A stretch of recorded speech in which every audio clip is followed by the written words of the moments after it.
Welcome to Nevada Newsmakers. On the broadcast today, a state senator whose territory covers Churchill, Douglas, Lyon, and Story counties. James Settlemeyer joins us for the whole show on an all-new Nevada Newsmakers. We started this community garden to grow more than fresh food. We're growing a stronger, healthier future in Nevada, but not without help. Tom Steyer knows real change starts at the grassroots. That's why he rallied Nevadans to win clean energy and teamed with farmers to bring fresh produce to public schools. As president, Tom will unite us to save our planet. That's why I'm caucusing for Tom. I'm Tom Steyer, and I approve this message. Hello, is this D&D Roofing? Yes, it is. How may I help you? You did such a great job on my roof. May I speak to the owner? I am an owner. Oh, can I speak to your supervisor? Sure. How may I help you? I love your work. May I speak to the owner? I am an owner. We're all owners. Well, that's why at D&D we work so hard to keep your home safe and sound. Oh, no wonder. D&D Roofing and Sheet Metal. Local, employee-owned, here for you. Retail's impact on Nevada's economy? Enormous. 8,600 businesses, large and small, employing 145,000 workers. And last fiscal year, retail paid tax on nearly $60 billion in sales. We're the Retail Association of Nevada. We support retail, we help it grow, and we mean business. RANNV.org. Pro Group Management specializes in providing industries with the necessary components to satisfy and exceed workers' comp requirements. Every business has unique needs and specific regulations. Pro Group Management stays ahead of the curve, providing up-to-date services to keep your industry in top form. Discover how we simplify your tasks, improve efficiency, and reduce expense to keep you moving in a positive direction. Pro Group Management. Workers' comp that works for you. This is Nevada Newsmakers with host Sam Shad, a no-holds-barred political forum.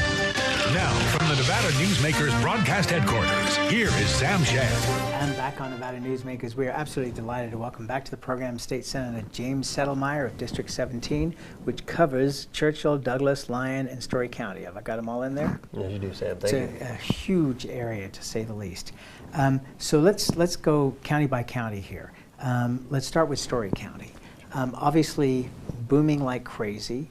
Blockchains came in and bought 67,000 acres, pretty much the remaining acreage of the Tahoe Reno Industrial Center. Any thoughts on where they're really heading direction-wise at this point? You know, they've had a lot of discussions and different plans talking about actually putting some housing in those areas, recognizing the need that as you grow businesses, you also need to have houses. So there's been some discussion that way. We'll see which way they finally end up going, and then there's some discussion that the previous owners that had the Tahoe Reno Industrial Complex are talking about doing a second one somewhere. Yes, they're looking at Fernley, right? Correct, Fernley or Fallon. And so that'll be interesting. So let's jump onto that, which is what's going to be needed. There are lots of lands bills that are going to be needed all around the region. Are you optimistic at this point in time that these lands bills can be accomplished? We're seeing a lot of infighting in Clark County over their lands bill between environmentalists and others on two sides here. What are you seeing in terms of the potential of these lands bills going through in northern Nevada, and which ones, if any, would be the ones? Well, I think that the lands bills are interesting because you have to go through Congress, obviously. And that obviously adds a whole new level of problems. So in that respect, I know there was one in Douglas County. They're just trying to take some acreage right next to a supermarket and other box stores in order to do that, to create sales, to preserve open space in the form of conservation easements elsewhere within the valley. And to me, it's logical sense. You know, why not go ahead and develop those things that are going to be developed over time, that are in threat of development, in order to preserve the flood space, open space rather, floodways, flood paths. You know, it just makes logical sense. It's just difficult to get them through Congress. As far as the counties, I believe that the counties can work through their own problems and figure out what's best for them. I think the bigger hurdle will be getting it through Congress. And I think that Congressman Amodei is doing a phenomenal job in doing that. It's just difficult to get anything done in D.C. anymore. There was a point in time not too long ago where the discussion was for Nevada to do an omnibus lands bill where everybody would be tied together, but Clark County seems to be blowing that up. Well, I think you run into the factor that you have 4 different congressmen, and when you have that type of a situation, sometimes you have personalities. And so you'll run into a situation where one congressman will be like, well, I'm willing to do this, but I don't want to do that. And I think sometimes that gets into the mix, which is sad. We should all work as a state, one Nevada, for a common goal of getting things done. And we're talking about 3 Democrats in Southern Nevada, so one would think that that would not be an issue. Is there anything specific you want to point to and say, you know, this is one of the areas of contention? You know, as far as the Clark County lands bills, I haven't followed those as much, so I've only been following the ones more in northern Nevada. And usually sometimes it gets into a situation where some neighbors, of course, will want something to happen. Other ones are like, well, we don't want to see any growth in that area, or we don't necessarily want that. And sometimes I call them caves, citizens against virtually everything. And sometimes they decide to put in their input that they just don't want any change. They want it to stay exactly the way it was the day they moved here, not necessarily the way it was.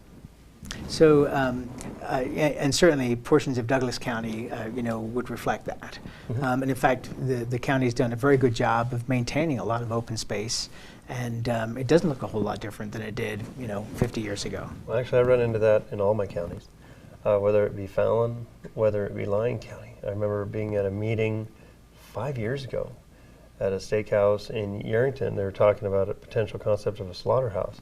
And people were saying, I can smell it already, too much traffic, it's going to create too much dust. And so they didn't want to have it an agricultural thing in a more agricultural community such as Lyon County. And you had a similar thing not too long ago in Douglas County with a slaughterhouse as well. So the coffee plant is okay, the slaughterhouse not so much. Well, and I think those type of issues relate to the lands bills where sometimes people are worried about it. So as I went back to before, I think if you can get it through the county and get some type of direction from them of what they're going to want, I believe then it's a lot easier to get going. I think that's the bigger threat, get that or get that type of agreement, and from there go to Congress, which then again, you've got the same problem there. All right, so Nevada is in kind of a unique situation where we have several extremely influential people with the Republican Party and with the president himself in both the north and the southern portions of the state. Does that help in trying to get lands bills passed, or is that just, you know, a pipe dream? I believe that helps in the final signature. Whether or not, you know, it'll help get through, but you still have a Democrat-controlled House of Representatives. And it's not only the fact that it's Democrat-controlled, but the simple fact there's so many more people. I believe that the Senate in the state of Nevada is easier sometimes to get things done because you have 21 people versus the Assembly that is 42. And on the larger scale in U.S. Congress, you have the same issue. Right. 400 plus, you know, versus 100. So it becomes rather problematic at times. Yes, to say the least. The Fernley project seems like, and this is one that Lance Gilman has been on the program and talked about, he and Roger Norman having sold out the rest of TRI, looking now to do this next project, but they will need additional land. Do you see that project going forward if there is not a lands bill? I think it can go forward, but it'll have to be scaled back. You know, obviously they have desires to be much larger. And some of the issues with these land bills, it's not really the concept of land for development. It's land to make life better because of a quicker roadway. You know, the many places within the counties that I represent, they're landlocked in the form that if you just had a road on the back side, it'd make it so much better to have a better quality of life. Otherwise, you're going to have to drive through the residential neighborhoods all the time in order to get in and out, where if you had a quicker exit, then it's just facilitated. As you talk to people in the Fernley area, what are their thoughts on these 2 industrial parks? You know, I think they're optimistic about the idea of better jobs, different jobs in the community. Of course, they're still very worried about making sure that they have the funds that are necessary for their communities to do the things that they wish. And, you know, that's always been a common problem within the C-tax system. They're constantly trying to look for additional funding sources to do stuff. whether it be the diesel tax on gasoline there for the concept of better roads. And so they're always looking for more funds for those type of things, but most communities run into that. Yes, to say the least. And I remember my father-in-law, who I believe you know, when he was alive, was living in Douglas County for decades. And I had to pretty much hold a gun to his head to get him to sign to pay for that road tax, because the roads in Douglas County at that point were in a terrible situation. Let me ask you about El Dorado Resorts. They are now the owners of 3 properties. The likelihood is that Mount Blue will be sold. Have you had any discussions with people from El Dorado Resorts as to what their plans are for Lake Tahoe that you can share with us? The only discussions I've had with all the entities up there is the concept of the convention center that's being discussed for Tahoe area. The reality is, we know in northern Nevada, Indian gaming has hit pretty hard. It has seen a reduction of anywhere from 20 to 30% in gaming revenue, and it hasn't come back. So when that occurred, we're still trying to fight just to get that share back. And personally, myself, I don't think we ever will, as far as gaming is concerned. So many people felt that the Indian gaming would be so terrible that they might come to us, once they realized that we're so much better. Well, you look at some of the Indian resorts that are doing this, and they've got pretty good acts and pretty nice facilities. So we need to diversify, in my opinion, our economy in northern Nevada when it relates to gaming, in order to have other things to do, whether that be a convention center, whether you attract people to come here for a convention, or you get them to come and then go on the new multi-use bike trail that goes from Incline Village to Sand Harbor, that now the development phase is going to take it to Spooner. We need to look at ways to get people out into the environment and the beauty that is northern Nevada. So I've talked to them about that and trying to move that particular project along in the form of the convention center. As far as what's going to end up occurring with Mont Bleu, I mean, we're still trying to struggle sometimes with some of the older casinos up there. The Hard Rock, a little bit older, and so sometimes it has issues. But the Hard Rock is, at this point, is actually financially successful. I mean, they've really turned around that property. The management company and ownership has turned around that property. Yeah. Edgewood, which they built this fabulous hotel, my understanding is that that's doing very well. Correct, the new Edgewood project, and that's what you look at within the Tahoe region, that we need that. We need new entities, new funds to come in order to solve some of the resource issues. If you look at some of the work that was done through the Edgewood project, what they did for water quality in order to clean up what used to be a parking lot from those things draining into the lake. But they did that because they realized a value of protecting the environment, but at the same time being able to realize a value by doing this project. Have you heard any names being mentioned in terms of potential suitors for Mount Blue? Because it appears that El Dorado is interested in keeping, and this is all discussion on the street, but in keeping Harvey's and Harrah's and hopefully remodeling them because they desperately need it, versus Mount Blue because they can't control 3 of the 4 properties of the lake. Any idea of suitors for that? No, I've not heard any names at this time come forth talking about it. And again, I haven't even heard necessarily that they're 100% sure they want to sell it. So those things are still, I think out there. But you look at what they've done as far as the Gordon Ramsay, Hell's Kitchen at Harvey's. At Harvey's. And what, 50,000 reservations in the first couple of days? Yeah, and unfortunately it's crossed over. My wife and myself always like to go to what's called the Sage Room. Yes. And once a year we'd go to Sage Room for her birthday. It's now moved up to the top floor. However, now that it has better views, now it's possible to get a reservation there.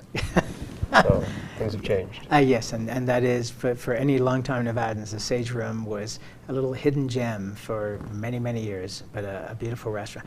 It's interesting with the sale of Harrah's Reno. It brought a lot of us who have been fans of Harrah's and that whole mentality, just reminiscing about the good old days. And there was a restaurant on top, which is now the Sage Room at Harvey's, but there was a little private dining room that had maybe 3 or 4 tables in there, and that was for the ultra high rollers. And my wife and I were lucky enough to be comped into that room for a dinner one night, and it was basically a captain and 2 waiters and a busboy for each table. Oh, wow. And the service and the quality were just unbelievable. I don't think those days are coming back. Let's take a break. More with State Senator James Settlemeyer when we come back. Take a look at this. Tom Steyer. Tom Steyer. Surging in Nevada. This is working for Tom Steyer. Surging in South Carolina. I don't think it's just resources. Surging in 2 new polls out of Nevada and South Carolina. Polling at double digits, up 11 points from October. That is dramatic. I'm saying we have a broken government. That's what's going on in Washington, D.C. It's been bought by corporations, and my question to the American people is, who do you think is going to change that? I'm Tom Steyer, and I approve this message. Hi, I'm Eric Robnett, owner of Home Energy Experts. Has this ever happened to you? Honey, did you remember to turn down the thermostat? Forgetting to set the temperature? Not fun. We can help. Our new smart thermostat keeps the temperature set for your comfort all by itself. I'm feeling hot now. To increase your comfort, go to homeenergyexperts.com for details. That's homeenergyexperts.com. The signs and symptoms of cataracts can start out small with subtle changes in your vision. So don't wait. Be proactive and take your vision into your own hands. If you're experiencing the onset of cataracts or just have questions, contact your eye care professional or call Eye Care Associates of Nevada today. Dr. Hiss has years of experience specializing in the surgical correction of eye disorders and has completed over 84,000 vision correcting procedures. At Eye Care Associates of Nevada, we'll change the way you look at the world. The Tamarack Junction Steakhouse is known for signature steaks, handcrafted cocktails, and world-class wines. Join us Thursdays and Friday nights from 4:30 to 6:30 in the Steakhouse Lounge for live music, gourmet plates, and well-priced wines, just north of the Summit Mall on South Virginia. This is Nevada Newsmakers. And back on Nevada Newsmakers, we continue our conversation with State Senator James Settlemeyer of District 17, which covers Churchill, Douglas, Lyon, and Story counties. And we were talking in the break here, and you were mentioning that at times during the winter, some of the Harrah's floors are shut down for renovation, which sounds crazy in the middle of busy ski season. But in the same respect, there's just not the demand that there used to be before Indian gaming. You know, a lot of people used to travel from Sacramento up for the weekend and, you know, get a room. We just don't necessarily have that. Even if you look at the vehicle totals that travel into the Tahoe Basin, we still haven't hit 1985 levels. All right, so I will now offer a counter argument to this, which is that for many years the Carson Valley Inn was on a death spiral under its previous ownership. And you would hear all the excuses of why that property wasn't doing well. People aren't driving on the highway, they're not stopping off, they're not spending money. But the reality was that, like Harrah's and Harvey's at the lake, the property had gone down. It had not had the money put into it over the years. Mike Pegram came along, and the first thing he did was have every engineer at the Carson Valley Inn on their hands and knees cleaning everything in the building. And his response to this was, if you're always cleaning, things never get dirty. And from there, he remodeled and rebuilt the entire property, put in a 1,000-room amphitheater outside for concerts. That place is busy all the time. He diversified with TJ Corral, right? Absolutely, and got some very, very good name acts. And many nice of us in the community were like, "Oh my gosh, they're actually playing here!" Right, and great rooms and refurbished everything. And you know, Caesars just had no interest in Lake Tahoe or Reno for years, probably decades, and so they were busy investing money on the Las Vegas Strip and in other places around the country. So I think that El Dorado Resorts, and Mike Pegram is a member of the board of that company, will be taking a serious look at how to make those properties sparkle, because they have, and you know, Frank Fahrenkopf is also, you know, former head of the American Gaming Association, is another person on that board. I think you're going to see tremendous changes because Indian casinos have all the things that you said. What they don't have is Lake Tahoe. Correct. And I think that if you can make Lake Tahoe the centerpiece of what you have there, then there's no reason why Lake Tahoe can't be successful. You're absolutely right. We have to use the individual things that make each community what they are. And Mr. Pegram has done an excellent job of that within Douglas County. And also the ability, he's redone Sharky's, as you know. Right. And in the old days, it was beautiful a tribute little dirty. to right, but did an excellent job in redoing it. Yeah, and you know what? I mean, the thing that was cool is, you know, when Sharky's was owned by Sharkey, I mean, that was the local hangout. My father-in-law was there every day for breakfast with all of his friends. Then it went through a horrible period of ownership. And I'm not even going to go into details on that, but it was horrible, and they chased away all the business.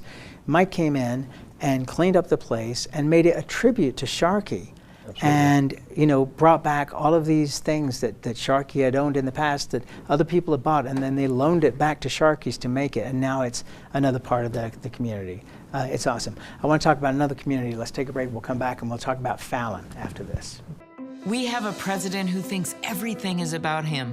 His tweets, his golf courses, his ego. But I think the job is about you. Your health care, your schools, your security, your families, and your future.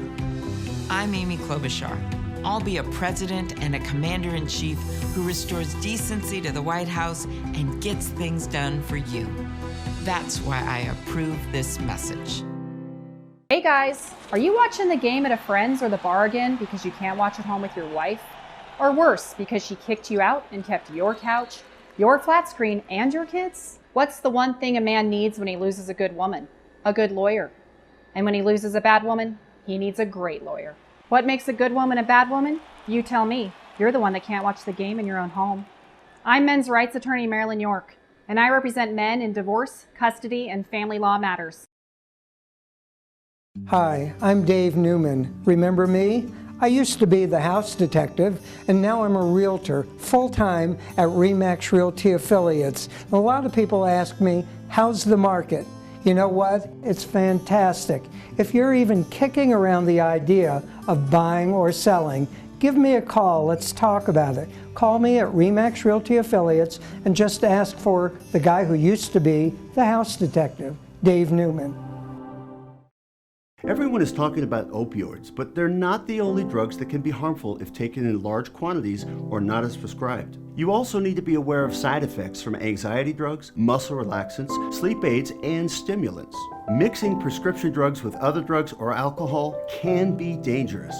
If you take an Ambien with a glass of wine, it may be enough to stop you from breathing. Prescribed drugs can be just as dangerous as illegal drugs. Take medications only as directed. This is Nevada Newsmakers.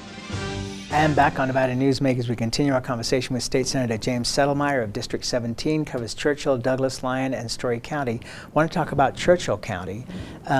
First of all, there's not been a lot of talk about this publicly at this point, but there's a large industrial park and development going on there. What can you share at this point without giving away any of the company's secrets?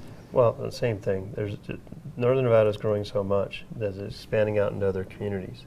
And let's face it, sometimes in other communities, not Washoe, it's a little bit easier to build and to get things done. You are the master of understatement, sir. And in that respect, you know, they're looking at Fallon. But you look at what Fallon has done over time, and even just individual business stories such as the Phrase, who just came out with the first Nevada-made bourbon whiskey.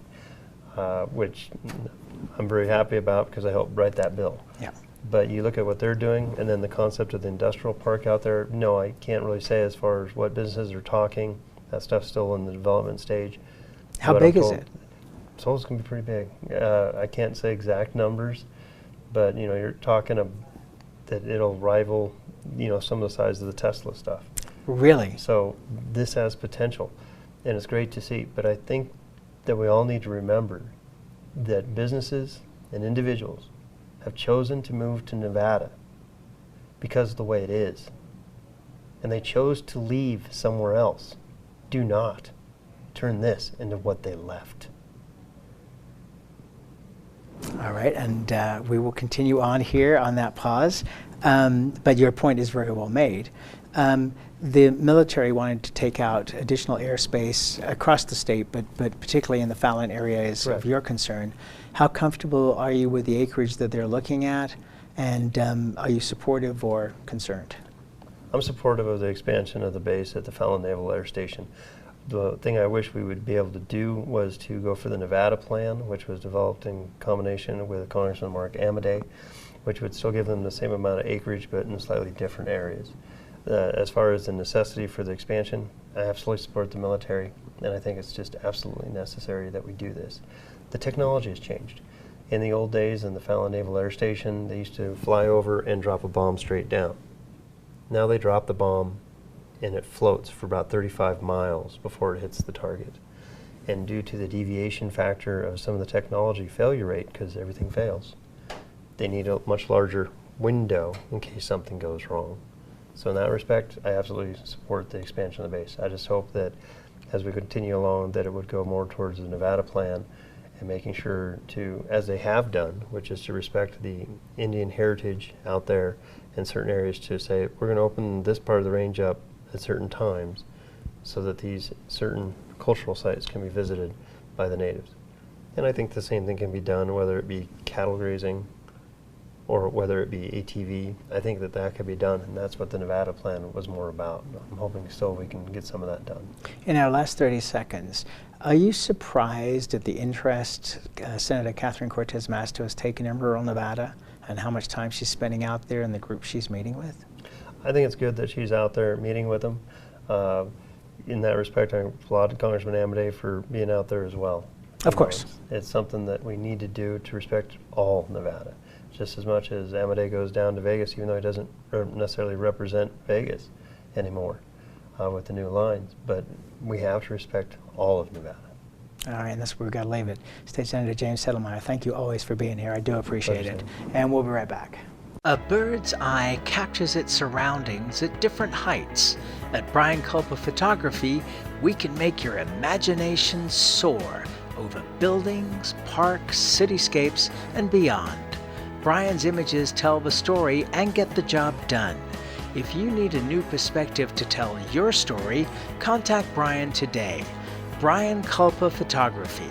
Experience the bird's eye view at brianculpaphotography.com.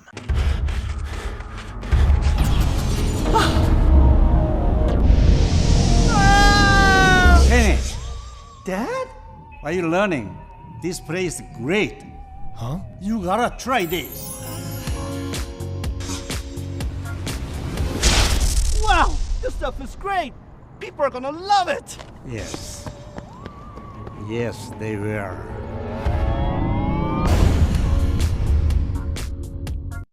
Pro Group Management specializes in providing industries with the necessary components to satisfy and exceed workers' comp requirements.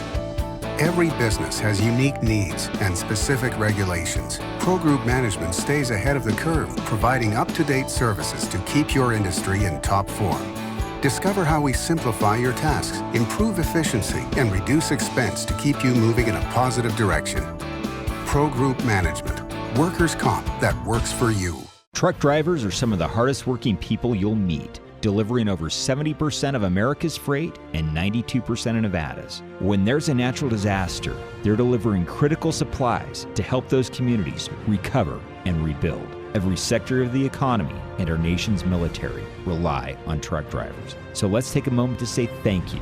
On the open road or city streets, our truck drivers are rolling to make our economy and our nation stronger. Trucking moves America forward. Watch Nevada Newsmakers on YouTube. You can do that now these days. We'll see you on the next broadcast.